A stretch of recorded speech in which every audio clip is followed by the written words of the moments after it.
Hi, I'm Rob Pennington from the University of North Carolina at Charlotte, and Claire Donehower from Georgia State University.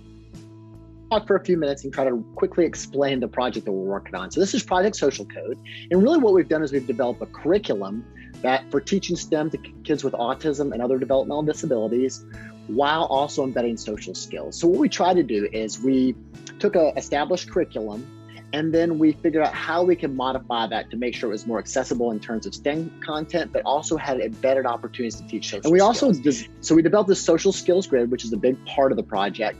And that social skills grid took skills that we thought would help students kind of reach these important, maybe dispositions that are necessary for young engineers. And so we looked at problem solvers, we looked at making students contributors and team players. And so we thought, instead of it being kind of this deficit oriented, like here are skills they have and don't have, we thought, how can we develop skills that would build towards those? And so our package had a curriculum, it had this social skills framework and some implementation guides. There were a lot of different materials, challenge cards. We had to make some adaptations to make sure to support students as they went through. And then there were things for us to run the project. Thanks, Rob. And we had a team of people working on this. So we had teachers and behavior analysts and speech language pathologists and experts in robotics who kind of looked at this curriculum and helped us to find the best ways to embed social skills.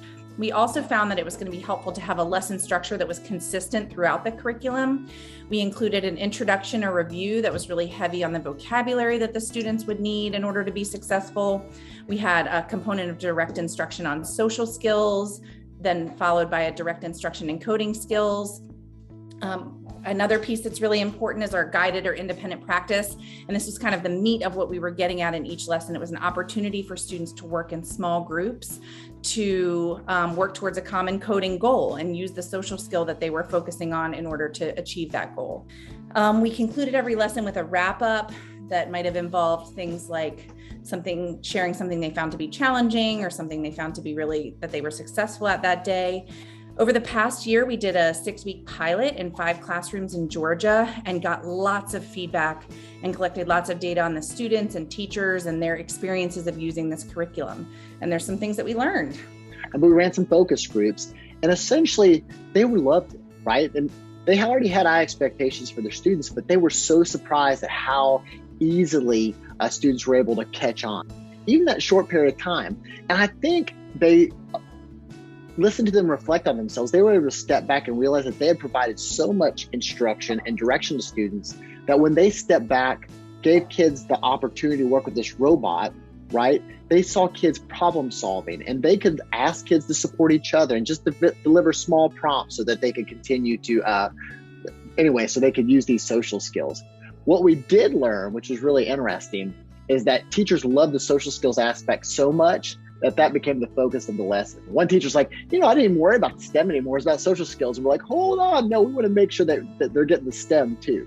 So we're going to make sure we emphasize this in these iterative years. And a couple other things that we learned both from directly observing the teachers and from talking to them after our weekly observations was that teachers and students found the content and materials to be highly engaging. Students were really excited to see Dash come out every week. They were excited to learn a new skill, to help him do a new trick. The other thing that we learned is that the teachers would have really loved, at first year group of teachers, they would have really loved to have a videotape lesson that they could watch and see it all the way through. And so we're hoping to take materials for these first couple of years, be able to develop that model for teachers so they can refer back to it.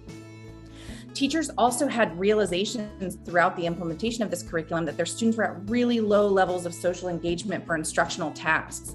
So they would comment on things like, oh, my students really engage well with each other during lunch or recess, but not in problem solving during an academic or instructional task. So it was really neat to see this come to life through the implementation of cracking the social code. And finally, a lot of our teachers, especially before the professional development, expressed some concern about teaching coding. I don't know if I'm equipped. I don't really know anything about coding, but they were really surprised by the ease with which they were able to implement this curriculum. So that is our overview of Project Social Code. You can access any of our materials for free on our website at www.projectsocialcode.com. And there's some contact information for our faculty at Georgia State and University of North Carolina, Charlotte, and University of Central Florida. So please reach out if there's any other questions that you have. Thank you.